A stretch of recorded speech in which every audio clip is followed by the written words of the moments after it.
So this film I'm going to talk to you today is actually a film we made in university. Now, it's what the original premise was, is it was meant to be a horror film about a mythological creature from ancient Japan called Tengu. And if you know anything about Tengu, it's like this creature with like a red face, like big kind of beak, and he supposedly left like feathers at his victims, blah blah. But as you'll see, on day one of film, and because we didn't have long to hand in the project, and day one of filming, someone forgot the script, which had our lines on it. We had to just kind of improvise and use like music in various degree, like to try and get over the emotion of the film, and let's see if it works.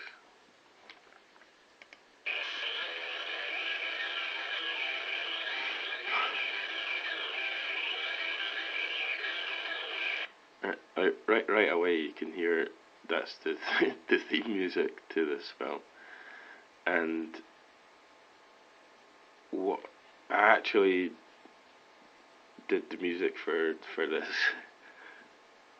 And if you've heard my other music, you can tell that it's my type of style. What I did with this was actually there was in, I think, the first scene,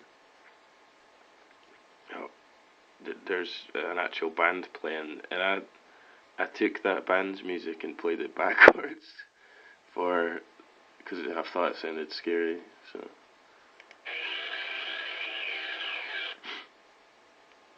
So what's meant to be happening in this scene is like there are a bunch of students on a night out. That's meant to say Tengu on that bottle of sake, I guess. Going with the whole Japanese thing. They're meant to be just doing shots, like a normal student night out. And see, there's tickets. It actually was, I think it was coffee or water or something. But the ironic thing is, because I was angry at whoever lost the script. Like, we were actually arguing during this scene, so I wasn't. So that's why it looks like we're actually talking. But they covered it up with this music. It's obviously an up-and-coming band at the time. It didn't go too far. Look at the camera work. It's phenomenal.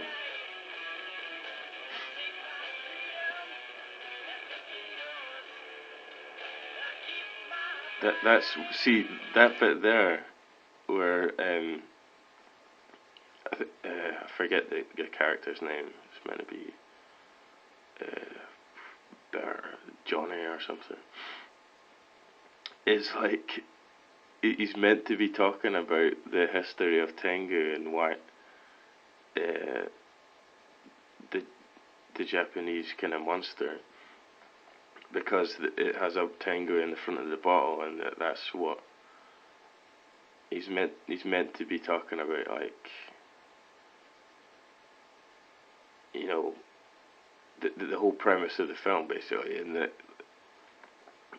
for some reason the director of this decided it'd be a better idea to play music over the scene so no one would have a clue what was going on. Yeah.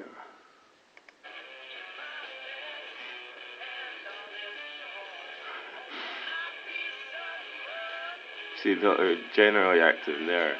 Like we were arguing earlier, but I think we're generally trying to remember the script there.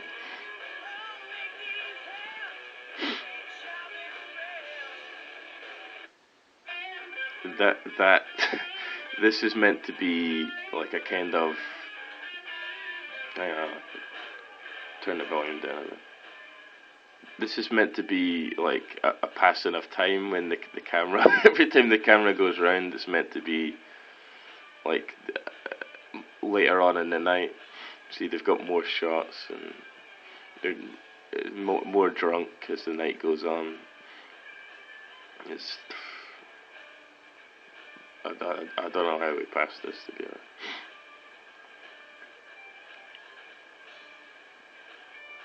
And that's us all like leaving the bar, obviously, 'cause we've had too much to drink.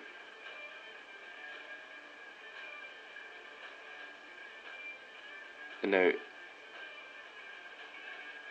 the next scene, this scene here, is we're all meant to be making our own individual ways home.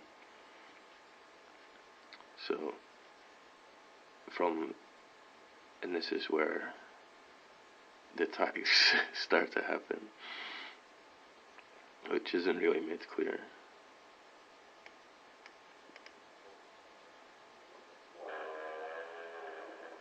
It's the scary music. That's basically the music at the beginning again, but I've slowed down this time instead of reversing it. It's so bad. Like, the other interesting thing about the scene is that it was filmed. We thought it'd be a good idea. I don't know why anyone would walk through a graveyard at night. Well, it was meant to be at night, but as you can clearly see, it's like broad daylight, but it's meant to be at night. The original plan was we actually filmed other footage where outside of the bar where she got attacked, but we somehow lost that as well, so we had to film this pointless scene in a graveyard. What you'll see in a minute, a bus drives past in the background to make it even clearer that, and that's meant to be the Tengu. That's meant to be the Tengu, like there. The most pathetic thing. It's someone like draped in a cloth. I think that's me actually, draped in a cloth with a feather in my hand. And you're meant to be terrified. And that's the first death that they did, and it's just crazy. And this is the second character coming back to his flat. I believe this was filmed at the director's house. And then, as quickly as that, he died. That wasn't. I mean, it's not obvious that the Tengu's waiting for him there. He just kind of falls over and like dies.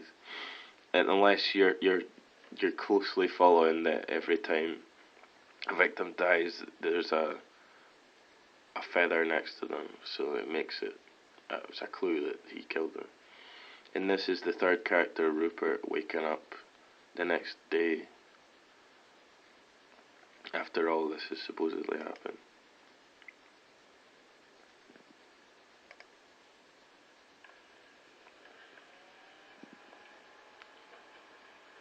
The visual effects, that effect there is meant to be like kind of hungover effect. I don't know if, yeah, I'm not sure if it works that well.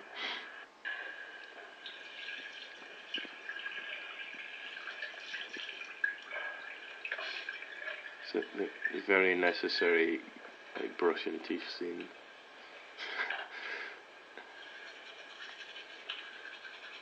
I mean, they should have in every film, really. Someone that brushes their teeth and then spits into the sink.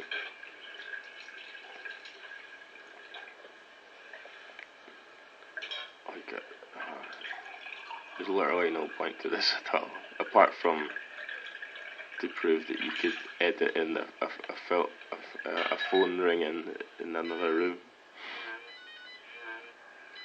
This is meant to be the police phoning to tell them what happened the previous night.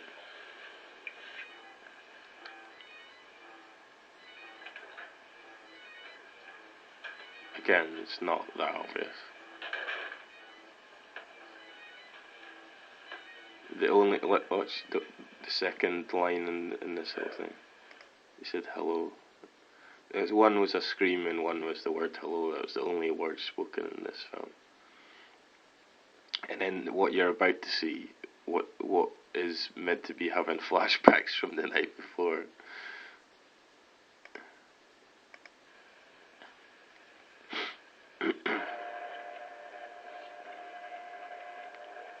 Well, apparently they all did the LSD last night. Right, so in case you missed it, like there was three characters: Lucy, Scott, and Rupert. Like, so yeah, that was Tengu. Hope you enjoyed that.